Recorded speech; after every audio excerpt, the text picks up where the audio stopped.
Hello students, welcome to our top classes, one step ahead for learning where we help you to achieve your goals. Students, आज का हमारा lecture depend कर रहेगा एक important topic पर which is solution. इस complete lecture में हम सीखेंगे सॉल्यूशन क्या होता है, उसकी प्रॉपर्टीज क्या होती हैं, कंपोनेंट्स क्या होते हैं, ठीक है, कंसंट्रेशन क्या होती है, इन सभी के बारे में हम डिस्कस करेंगे इस लेक्चर में। Okay, so let's start. First, solution. What is solution? Solution होता क्या है, ठीक है। तो सॉल्यूशन एक बच्चों होमोजीनियस मिक्सचर होता है दो या दो से ज्यादा ऐसे सब्सटेंसेस का जो आपस में रिएक्शन ना करते हो, ठीक है, केमिकल रिएक्शन ना करते हो, ठीक है। तो we can say that a solution is defined as a homogeneous mixture of two or more chemically non-reacting substances. Okay,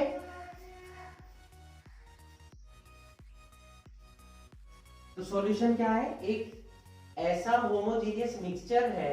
solution एक क्या है? मिक्सचर है। कैसा? होमोजीनियस, जो किसका मिक्सचर होता है? दो या दो से ज्यादा ऐसे सब्सटेंसेस का जो नॉन रिएक्टिंग हो, आपस में रिएक्शन ना करते हो, ठीक है। क्लियर हुआ? अब माइंड में क्वेश्चन ये अराइज होगा कि क्या सभी मिक्सचर सॉल्यूशन होते हैं? Is all mixtures are solutions? क्या सभी मिक्सचर्स आपके सॉल्यूशन होते हैं? ये क्वेश्चन आपके माइंड में अराइज होगा। तो ऐसा नहीं है, सभी मिक्सचर आपके सॉल्यूशन नहीं होंगे। केवल वही मिक्सचर आपके सॉल्यूशन होंगे जो दो प्रॉपर्टी शो करेंगे, जो दो प्रॉपर्टी शो करेंगे। अब वो दो प्रॉपर्टी कौन सी है? नंबर वन, वो मिक्सचर आपका होमोजीनियस होना चाहिए। अगर वो होमोजीनियस नहीं होगा, हेटेरोजीनियस होगा, तब हम उसे सॉल्यूशन नहीं बोल सकते हैं। Mixture should be homogeneous. Mixture आपका कैसा होना चाहिए? होमोजीनियस होना चाहिए। नंबर 2 पॉइंट कौन सा? Components of mixture should be non reacting, should be non-reacting।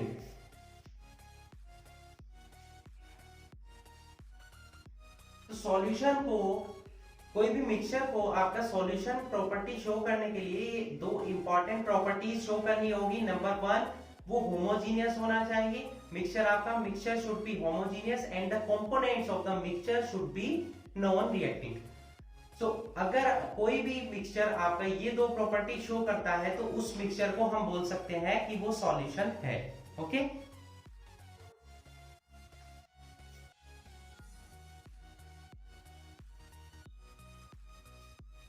Example देख लेते हैं। एक इंपॉर्टेंट एग्जाम्पल देख लेते हैं जो आपने देखा भी होगा डेली लाइफ में। लेमनेड। लेमनेड पता है सभी को क्या होता है? नींबू की शिकंजी जो होती है, ठीक है, उसे हम बोलते हैं लेमनेड। अब इसमें क्या क्या प्रेजेंट होता है? देखिए, शुगर हम इसमें ऐड करते हैं, साल्ट ऐड करते हैं, ठीक है, लेमन जूस इसमें ऐड करते हैं, और प्लस क्या होता है इसमें? वाटर, ठीक है। इन 4 कंपोनेंट्स, ये सभी क्या है? कंपोनेंट्स है या कंस्टिट्यूएंट्स है किसके? लेमनेड के। इन 4 कंपोनेंट से मिलकर आपका क्या बनता है? लेमनेड। तो ये क्या है? ये एक सॉल्यूशन होता है। क्यों? क्योंकि इनके जो कंपोनेंट्स होते हैं उन्हें इवन आप माइक्रोस्कोप की हेल्प से भी नहीं देख पाते हैं। ये बिल्कुल मिक्स होते हैं एक दूसरे से, मतलब इनकी होमोजेनिटी काफी हाई लेवल की होती है। तो इसे हम बोल सकते हैं क्या? ये एक सॉल्यूशन है, ठीक है। या बोल सकते हैं ये ट्रू सॉल्यूशन है। ट्रू सॉल्यूशन क्या होते हैं? जिनके पार्टिकल्स को आप माइक्रोस्कोप की हेल्प से भी नहीं देख सकते, वो बिल्कुल आपको सेपरेट नहीं दिखाई देंगे, बिल्कुल एक दूसरे में मिक्स होकर दिखाई देंगे। ऐसे सॉल्यूशन को हम बोलते हैं क्या? ट्रू सॉल्यूशन, ठीक है। क्लियर हुआ इतना? अब ये जो कंपोनेंट्स हैं इन्हें हम कंस्टिट्यूएंट पार्टिकल्स भी बोल सकते हैं, कंपोनेंट भी बोलते हैं, ठीक है। तो कंपोनेंट आपके किसी भी सॉल्यूशन के कंपोनेंट्स हो सकते हैं, वो मल्टीपल भी हो सकते हैं, लेकिन यहां जो हम पढ़ने वाले हैं वो ऐसे सॉल्यूशन के बारे में पढ़ने वाले हैं जो बाइनरी हो। बाइनरी मींस टू, बाइनरी का मतलब क्या होता है, टू। बाइनरी सॉल्यूशन इसका मतलब इसके दो कंपोनेंट होंगे। नंबर वन कंपोनेंट होता है सोल्यूट, नंबर टू कंपोनेंट होता है हमारा सोलवेंट, ठीक है। बाइनरी सॉल्यूशन ऐसे सॉल्यूशन होते हैं जिनके दो कंपोनेंट्स होते हैं। उन दो कंपोनेंट्स को हम क्या नेम देते हैं, number one solute, number two solvent, ठीक है। तो अब हम इन्हीं पर चलेंगे, कंपोनेंट्स ऑफ ए सॉल्यूशन पर। क्लियर?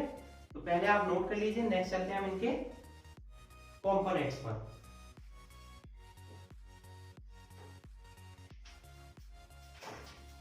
Note it? चलिए वीडियो पॉज कीजिए और नोट कीजिए। नेक्स्ट है हमारा components of A solution.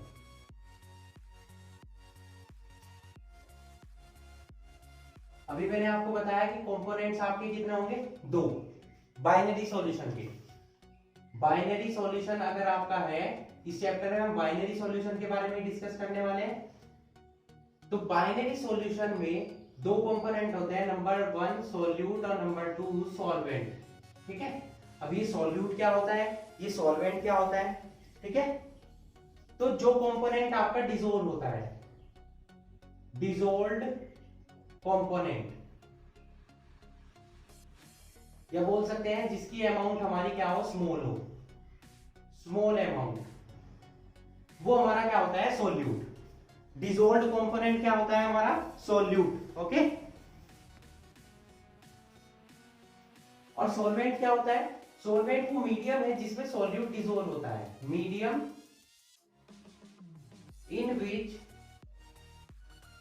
Solute dissolve.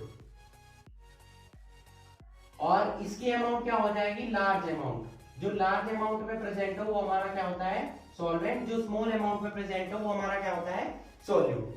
तो ये दो हमारे कंपोनेंट्स या कंस्टिट्यूएंट्स होते हैं किसके, बाइनरी सॉल्यूशन के, ठीक है। क्लियर हुआ? सॉल्यूट क्या होगा, सॉल्वेंट। अगर हम एक एग्जांपल ले लें इसका, शुगर सॉल्यूशन, शुगर सॉल्यूशन। तो शुगर सॉल्यूशन आपके दो कंपोनेंट होते हैं, एक तो उसमें शुगर होता है और एक वाटर होता है। तो लार्ज अमाउंट में कौन प्रेजेंट होता है, वाटर, जिसमें हम डिसॉल्व करते हैं शुगर को, तो ये क्या हो जाएगा, सॉल्वेंट। और शुगर हमारा क्या है, स्मॉल अमाउंट है जो कि डिसॉल्व होता है, वो हमारा क्या हो जाएगा, सोल्यूट, ठीक है। क्लियर हुआ आपको, सॉल्यूट क्या है, सॉल्वेंट क्या है। अब इनके बेसिस पर भी हमारे सॉल्यूशन दो टाइप के हम समझ सकते हैं, एक तो एक्वस सॉल्यूशन और एक नॉन एक्वस। देखिए कोई भी आपका सॉल्यूट डिसॉल्व होता है वो किसी सॉल्वेंट में डिसॉल्व होता है। अगर वो सॉल्वेंट आपका वाटर है, सॉल्वेंट जो है आपका वाटर है, तो उसे हम बोलते हैं एक्वस सॉल्यूशन। मतलब कोई भी कंपोनेंट आपका सॉल्यूट डिसॉल्व हो रहा है अगर वाटर में, तो वो सॉल्यूशन हमारा एक्वस सॉल्यूशन होगा। जैसे शुगर सॉल्यूशन हमारा क्या है, एक एक्वस सॉल्यूशन है। साल्ट सॉल्यूशन क्या है, एक हमारा एक्वस सॉल्यूशन है, ठीक है। जो कंपोनेंट, जो सॉल्यूट हमारा वाटर के अलावा किसी अदर सॉल्वेंट में डिसॉल्व होता है, उसे हम क्या बोलते हैं, नॉन एक्वस सॉल्यूशन, ठीक है।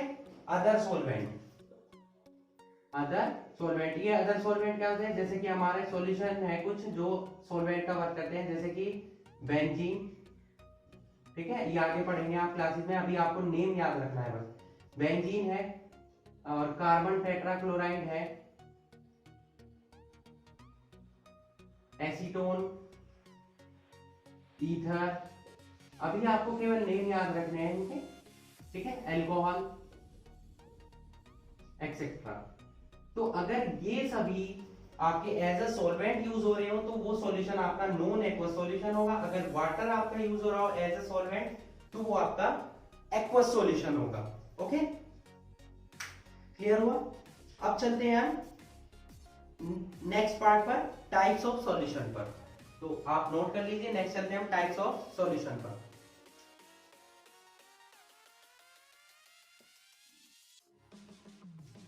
नेक्स्ट है हमारा टाइप्स ऑफ सॉल्यूशन। सॉल्यूशन के टाइप्स बच्चों डिपेंड करते हैं आपके किस पर, सॉल्वेंट पर। सॉल्वेंट आपके सॉलिड भी हो सकते हैं, लिक्विड भी हो सकते हैं और गैस भी हो सकते हैं, ठीक है। इसी तरह से आपके सॉल्यूट भी क्या हो सकते हैं, सॉलिड, लिक्विड, गैस। तो टोटल हमारे 9 टाइप्स के सॉल्यूशन बनते हैं। वो डिपेंड करेंगे आपका सॉल्वेंट किस फॉर्म में है। तो यहां पर हम एक टेबल ड्रॉ कर लेते हैं। Name of the solution, solute क्या है उसमें, सॉल्वेंट क्या है, और फिर उसके एग्जांपल, ठीक है। फर्स्ट अगर आपका सॉलिड, फर्स्ट टाइप का सॉल्यूशन है हमारा solid in solid, then liquid in solid, gas in solid, ठीक है। 3 टाइप के हो गए जिनमें हमारा सॉल्वेंट क्या है, सॉलिड, ये हमारा सॉल्वेंट है। फिर आएगा solid in liquid, then liquid in liquid, then gas in liquid. Okay, यहां हमारे 3 टाइप के सॉल्यूशन बने जिनमें कि हमारा सॉल्वेंट क्या है, लिक्विड है। Next solid in gas, liquid in gas, और लास्ट हो जाएगा गैस इन गैस, जिनमें कि इन तीनों में हमारा सॉल्वेंट क्या है, गैस, ठीक है। तो सॉल्वेंट पर ही हमारा डिपेंड करता है कि आपका सॉल्यूशन किस टाइप का होगा। सॉल्यूट क्या हो सकते हैं, देखिए सॉल्यूट क्या हो सकते हैं, सॉलिड, लिक्विड या गैस होंगे। सिमिलरली यहां भी सॉलिड, लिक्विड और गैस, सॉलिड, लिक्विड और गैस हो सकते हैं सॉल्यूट। टोटल 9 टाइप्स के सॉल्यूशन बने। सॉल्वेंट यहाँ क्या है, तीनों में सॉल्वेंट क्या है, यहाँ सॉलिड, यहाँ तीनों में सॉल्वेंट क्या है, लिक्विड, यहाँ तीनों में सॉल्वेंट क्या है, गैस। ओके, एग्जांपल देख लेते हैं। सॉलिड इन सॉलिड, सॉलिड का सॉलिड में, अब आप कहेंगे सॉलिड सॉलिड में मिक्स कैसे होगा, उन्हें मेल्ट कर सकते हैं, जैसे एलॉय बना सकते हैं, ठीक है। एलॉय इसका अच्छा एग्जांपल है, जैसे आपने ब्रास पढ़ा होगा, ठीक है। ब्रास है, ब्रोंज है, ये सभी क्या है, मेटल्स हैं। मेटल्स और नॉन मेटल या मेटल का मिक्सचर होते हैं एलॉयज। जैसे हमारा ब्रास है वो किसका मिक्सचर होता है, कॉपर और जिंक का। ब्रोंज है कॉपर और टिन का, इस टाइप से, ठीक है। नेक्स्ट है हमारा लिक्विड का सॉलिड में, लिक्विड का सॉलिड में आपको एग्जांपल लेना है, कौन सा हो जाएगा, लिक्विड में सॉलिड कैसे, जैसे शुगर सॉल्यूशन, साल्ट सॉल्यूशन, ये सब। सॉलिड का गैस में क्या होगा एग्जांपल, ठीक है। सॉलिड का गैस में क्या होगा, यहाँ ये लिक्विड एंड सॉलिड का नहीं, सॉलिड इन लिक्विड का हो जाएगा एग्जांपल। दोबारा नोट करते हैं, एलओएस तो ये मिक्सचर हो गए। लिक्विड इन सॉलिड यानी कि लिक्विड स्मॉल अमाउंट में है, तो ऐसा एग्जांपल क्या होते हैं, hydrated salt. Hydrated salt means जैसे कि हमारा CuSO4.5H2O, ये मैंने एग्जांपल लिया है। देखिए हाँ, CuSO4 क्या होता है, कॉपर सल्फेट। इसमें ये कंपाउंड होता है सॉलिड फॉर्म में, इसमें मॉइस्चर एब्जॉर्ब किया जाता है, थोड़ा सा वाटर प्रेजेंट होता है, तो ज्यादा अमाउंट में कौन है, सॉलिड, थोड़ी अमाउंट में क्या है, उसमें लिक्विड वाटर की फॉर्म में। तो ये हमारा एग्जांपल होगा हाइड्रेटेड साल्ट्स, किसके, लिक्विड इन सॉलिड के, ठीक है। अब गैस कैसे एब्जॉर्ब होगी, गैस कैसे होगी, gas is absorb on the surface. जो मेटल्स है वो गैसेस को एब्जॉर्ब कर लेती है अपने सरफेसेस पर, ठीक है। जैसे पैलेडियम मेटल है, प्लेटिनम है, ये सभी कुछ मेटल है जो गैसेस को अपनी आउटर सरफेस पर एब्जॉर्ब कर लेती है। तब हमारा मिक्सचर जो बनता है सॉल्यूशन, वो बनता है हमारा गैस इन सॉलिड। यहां जाइए, सॉलिड इन लिक्विड, सॉलिड को लिक्विड में डिसॉल्व करना है। अब यहाँ एग्जांपल होंगे जो हमने ऊपर नोट कर दिए थे by mistake, salt and sugar solution, ठीक है। लिक्विड इन लिक्विड क्या हो जाएगा, मिसिबल सॉल्यूशन, जैसे कि हमारा अल्कोहल और वाटर, दोनों लिक्विड है पर वो मिक्स हो जाते हैं एक दूसरे में, तो हमारे होमोजेनियस मिक्सचर का फॉर्मेशन करते हैं मीन सॉल्यूशन का। गैस इन लिक्विड, गैस को लिक्विड में, जैसे सॉफ्ट ड्रिंक्स, आप कोल्ड ड्रिंक्स यूज करते हैं, उनमें क्या है, कार्बन डाइऑक्साइड हमारी डिसॉल्व होती है किसमें, वाटर में, ओके, नेक्स्ट है solid in gas. Solid in gas तो क्या हो जाएगा, कैम्फर इसका अच्छा एग्जांपल है, नेफ्थलीन बॉल्स जो सब्लिमेशन होता है जिनमें, ठीक है। अब है liquid in gas. Liquid in gas का एग्जांपल जैसे क्लाउड्स, फोग्स, ये सभी। गैस इन गैस, गैस का गैस में मिक्सचर, एयर सबसे अच्छा एग्जांपल, एयर में बहुत सारी गैसेस का क्या है, मिक्सचर। तो इस टाइप से हमारे 9 टाइप के सॉल्यूशन प्रिपेयर होते हैं जो डिपेंड करते हैं कि आपका सॉल्वेंट किस टाइप का है। फर्स्ट 3 में सॉल्वेंट सॉलिड है, नेक्स्ट 3 में लिक्विड है और लास्ट 3 में लिक्विड है हमारा, सॉल्वेंट है हमारा गैस। ओके, तो इस टाइप से हमारे बन जाते हैं 9 टाइप्स के सॉल्यूशन। क्लियर। नेक्स्ट चलते हैं हम इनकी प्रॉपर्टीज पर, properties of solution. So please note it.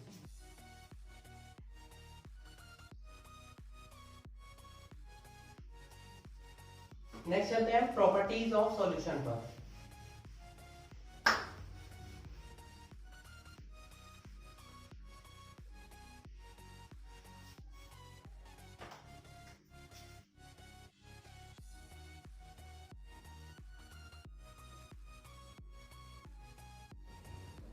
Properties क्या क्या होती है सॉल्यूशन की। नंबर 1 जो अभी मैंने आपको बताया, सॉल्यूशन आपका कैसा होना चाहिए, homogeneous. A solution is a homogeneous mixture.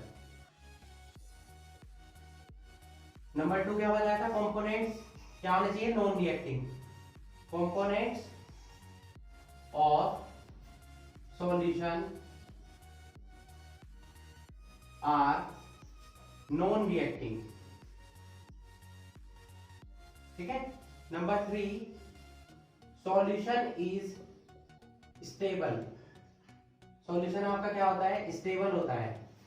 Clear. और कैसा होता है, ट्रांसपेरेंट।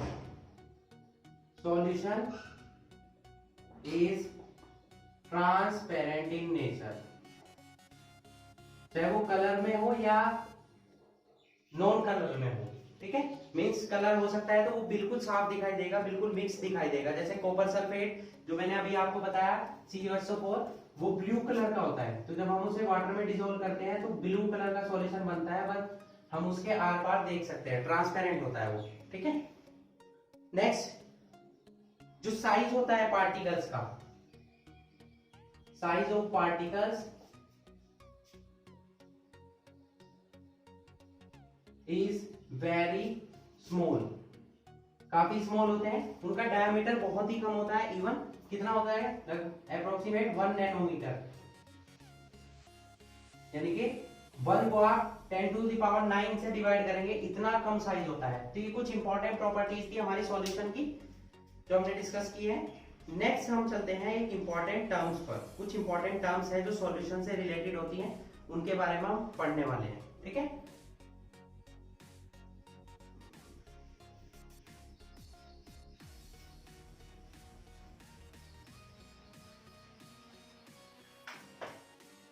क्या है वो टर्म, सॉल्युबिलिटी। क्या है वो टर्म, सॉल्युबिलिटी। सॉल्युबिलिटी क्या होती है, देखिए आप एक वाटर, एक आपने बीकर लिया, उसमें वाटर है, इसमें आप ये सॉल्वेंट है, ओके, इसमें आप सॉल्यूट ऐड कर रहे हैं, तो कब तक ऐड होगा ये सॉल्यूट, इसकी भी एक लिमिट है। ऐसा नहीं है कि आप इसमें कितना भी सॉल्यूट डाल सकते हैं, वो डिसॉल्व होता रहेगा, उसकी एक लिमिट होगी ना। मान लो एक ग्लास वाटर लिया आपने, उसमें आपने 1 स्पून शुगर ऐड किया, 2 स्पून, 10 स्पून तक कर दिया, उसके बाद वो डिसॉल्व होना बंद हो जाएगा, नीचे आप देखते हैं वो नीचे बैठना स्टार्ट हो जाता है, तो उसकी एक अपनी लिमिट है, वही लिमिट हमारी क्या कहलाती है, सॉल्युबिलिटी, ठीक है। तो सॉल्युबिलिटी क्या है, वो मैक्सिमम अमाउंट है सॉल्यूट की ग्राम्स में, जो 100 ग्राम सॉल्वेंट में डिसॉल्व होती है एक पर्टिकुलर टेम्परेचर पर, ठीक है। मतलब एक रूम टेम्परेचर होता है 25 डिग्री सेंटीग्रेड बोलते हैं रूम टेम्परेचर को, उस पर कितना अमाउंट डिसॉल्व होगा इसका सॉल्यूट का किसी सॉल्वेंट में, वही हमारा क्या कहलाता है, सॉल्युबिलिटी, ठीक है। तो सॉल्युबिलिटी क्या है, the maximum amount of solute in grams dissolved in 100 grams of solvent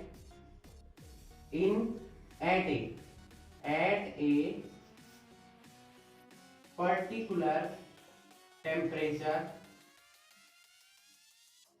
to form a saturated solution is known as the solubility of that solute in a given solvent. ठीक है,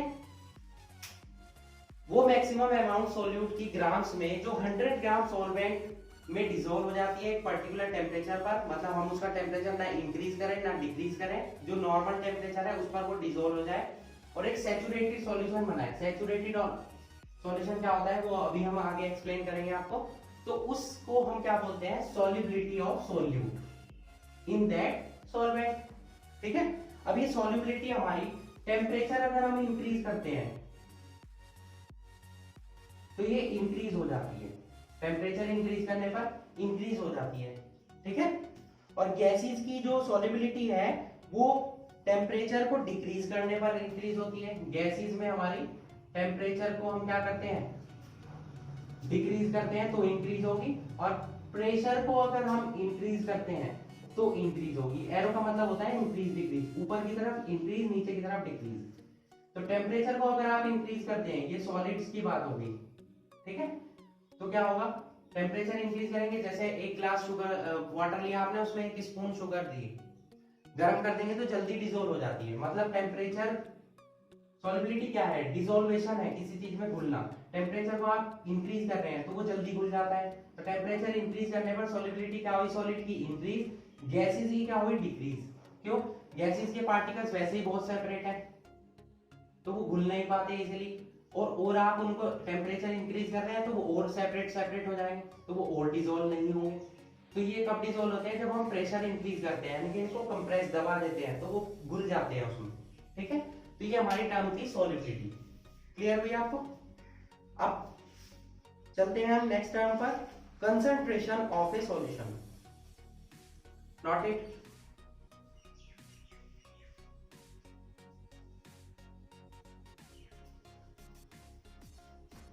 next है हमारा topic concentration of A solution.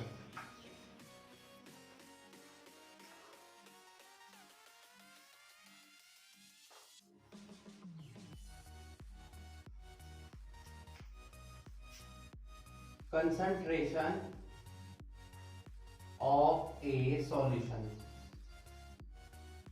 अब ये concentration का meaning क्या होगा, देखिए सिंपल सी लैंग्वेज में यह है कि एक ग्लास वाटर लिया आपने, एक अलग वाटर लिया, एक ग्लास सेम वाटर, इसमें आपने ऐड किया 1 स्पून शुगर और इसमें आपने ऐड किया 10 स्पून शुगर।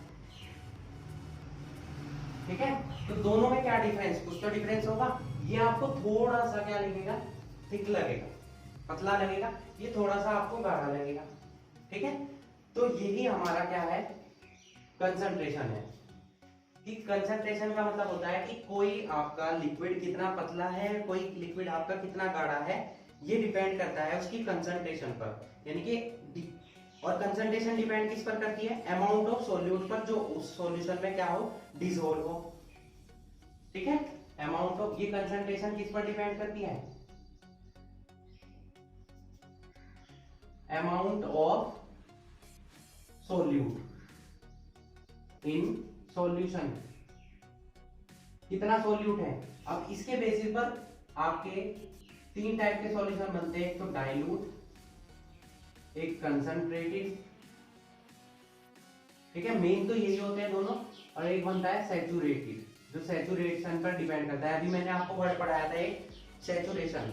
ठीक है, सैचुरेटेड सॉल्यूशन, भाई इन पर डिपेंड करता है आपका सॉल्यूशन, आपका डाइल्यूट होगा, कंसंट्रेटेड। आगे आने वाली क्लासेस में आप पढ़ेंगे कि ये डाइल्यूट HCl है, ये कंसंट्रेटेड HCl है। ठीक है, तो डाइल्यूट और कंसंट्रेटेड का मतलब क्या हुआ, डाइल्यूट का मतलब होता है जिसमें अमाउंट जो है सॉल्यूट की मिनिमम हो, कम हो, स्मॉल अमाउंट, और इसमें क्या होगा, लार्ज अमाउंट। जैसे यहाँ पर हो गया 1 स्पून शुगर है तो ये कैसा सॉल्यूशन हो गया, डाइल्यूट। ये 10 स्पून है तो ये कैसा हो गया, कंसंट्रेटेड। अगर हम 15 शुगर कर दे तो वो इससे ज्यादा कंसंट्रेटेड हो जाएगा। ठीक है, तो डाइल्यूट का मतलब क्या होता है, जिसमें सोल्यूट की अमाउंट कम हो, सॉल्वेंट ज्यादा हो। कंसंट्रेटेड जिसमें सोल्यूट भी हमारा ज्यादा अमाउंट में हो, सॉल्वेंट कम में हो। सैचुरेटेड का मतलब क्या हुआ, अब ये ग्लास है, इसमें एक ग्लास वाटर हमने लिया है, तो उसमें आप स्पून ऐड कर रहे हैं शुगर की या किसी भी कंपोनेंट के, हम शुगर से समझते हैं, सिंपल एग्जांपल है। तो ऐड कर रहे हैं 10 तक, वो डिसोल्व हो गया। उसके बाद भाई उसकी भी एक लिमिट है गिलास पानी की, उसमें कितनी शुगर आप डिसोल्व कर सकते हो। आप इंक्रीज किए जा रहे हो तो फिर वो डिसोल्व होना बंद कर देगी। तो जब वो सॉल्यूशन में शुगर डिसोल्व होना बंद करते हैं, समझ लीजिए वो और डिसोल्व नहीं होगा। ऐसे सॉल्यूशन को हम बोलते हैं क्या, सैचुरेटेड सॉल्यूशन। अगर वो डिसोल्व जब तक होता रहे तो उसे हम क्या बोलते हैं, अनसैचुरेटेड। अनसैचुरेटेड का मतलब समझते हो भाई, एक तरीके से ऐसा हो गया अनसेटिस्फाइड। ऐसे समझिए, अनसैचुरेटेड का मतलब अनसेटिस्फाइड, सैचुरेटेड सेटिस्फाइड। ये सेटिस्फाई हो चुका है कि अब और मैं डिसोल्व नहीं कर पाने का, मेरे अंदर और शुगर मत डालिए। अनसैचुरेटेड का मतलब क्या हो गया, वो सेटिस्फाई नहीं है, और डालो भाई, अभी शुगर और डल सकती है। ठीक है, तो ऐसे सॉल्यूशन को हम क्या बोल सकते हैं, सैचुरेटेड और अनसैचुरेटेड। एक होता है सुपर सैचुरेटेड। तो सुपर पावर चाहिएगी कुछ, वो सुपर पावर क्या होगी, टेम्परेचर। भाई एक गिलास पानी में आपने 10 स्पून शुगर डिसोल्व कर ली, उसके बाद वो डिसोल्व होने से मना कर रहा है, सैचुरेटेड हो गया। तुम्हारा मन हो रहा है कि और करनी है अभी, तो और करोगे, तो और डालोगे, तो आपको उसे हीट करना होगा, तो वो शुगर थोड़ी बहुत और डिसोल्व हो जाएगी। मान लो उसमें 10 स्पून डिसोल्व हो रही, तो 10 या 15 हो जाएंगी। तो ऐसे सॉल्यूशन को हम क्या बोल देंगे, सुपर सैचुरेटेड सॉल्यूशन। अब ये सभी डिपेंड करती है किस पर, इस टर्म पर। ये टर्म कंसंट्रेशन, ये हमें बताएगी कि आपका सॉल्यूशन कैसा है, डाइल्यूट है, कंसंट्रेटेड है, सैचुरेटेड है, अनसैचुरेटेड है। ठीक है, ये सभी हमें कौन बताता है, कंसंट्रेशन टर्म्स। क्लियर हुआ। अब कंसंट्रेशन को नोट करने के कई मेथड है। जूनियर क्लासेस में जो हम यहाँ सीखने वाले हैं वो 2 या 3 मेथड सीखेंगे। आगे आने वाली क्लासेस 11th में, 12th में आप 10 to 12 मेथड इसके सीखेंगे कि कंसंट्रेशन को आप कैसे नोट कर सकते हैं। तो आइए देखते हैं इसके मेथड्स को कि कंसंट्रेशन को आप कैसे नोट कर सकते हैं, क्या उसका फॉर्मूला है। Okay, noted.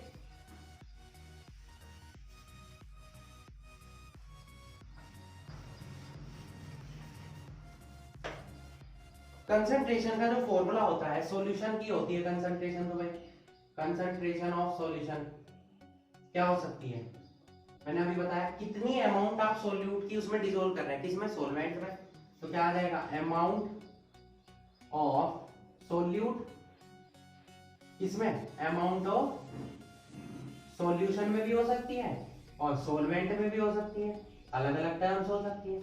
तो फॉर्मूला क्या हो सकता है कंसंट्रेशन ऑफ सॉल्यूशन का, amount of solute, amount of solution, amount of solute, amount of solvent. ये किसके फॉर्मूले हैं, हमारे कंसंट्रेशन ऑफ सॉल्यूशन के। अब कैसे इनको डिफाइन कर सकते हैं, भाई सॉलिड लिक्विड में डिसोल्व हो रहा है या लिक्विड लिक्विड में डिसोल्व हो रहा है, ये डिपेंड करता है। सॉलिड इन लिक्विड और लिक्विड इन लिक्विड। भाई लिक्विड में तो आप वॉल्यूम लेंगे, ठीक है, और सॉलिड में क्या ले सकते हैं आप, मास। ठीक है, तो मास बाय मास की परसेंटेज अगर हम निकालें, mass by mass percentage, mass by mass का मतलब क्या हुआ कि ऊपर भी आपका मास प्रेजेंट हो, नीचे भी आपका मास प्रेजेंट हो। तो क्या आ जाएगा फॉर्मूला, क्या, mass of solute upon mass of solution. Solution में आपका सॉल्वेंट भी हो सकता है और सोल्यूट भी होगा। परसेंटेज में निकाल ले तो 100 से मल्टीप्लाई। ठीक है, ये मास बाय क्या हो गया हमारा, मास बाय मास। अगर मास बाय वॉल्यूम आ जाए, इसी को हम चेंज कर देंगे, पहला हम इसे नोट कर लेंगे, यहां पर हम क्या कर देंगे, अब वॉल्यूम। तो यहां भी क्या आ जाएगा, वॉल्यूम ऑफ सॉल्यूशन। ये हमारे सॉलिड की कंडीशन हुई। लिक्विड में क्या होगा, वॉल्यूम बाय वॉल्यूम। तो यहां भी हम क्या कर देंगे, वॉल्यूम, यहां भी क्या कर देंगे हम, volume, volume of solute upon volume of solution. ये ml में होगा, वॉल्यूम तो ml में लेंगे हम। ठीक है, तो इस टाइप से हम कंसंट्रेशन को डिफाइन कर सकते हैं। सैचुरेटेड क्या होता है, अनसैचुरेटेड क्या होता है, ये आपको क्लियर हो चुका होगा। तो यहाँ पर हमारा सॉल्यूशन से रिलेटेड टॉपिक कंप्लीट होता है। इससे रिलेटेड न्यूमेरिकल्स भी हम आने वाले लेक्चर्स में आपको सिखाएंगे। Okay, so that's it for today. Hope you enjoyed the video and thanks for watching.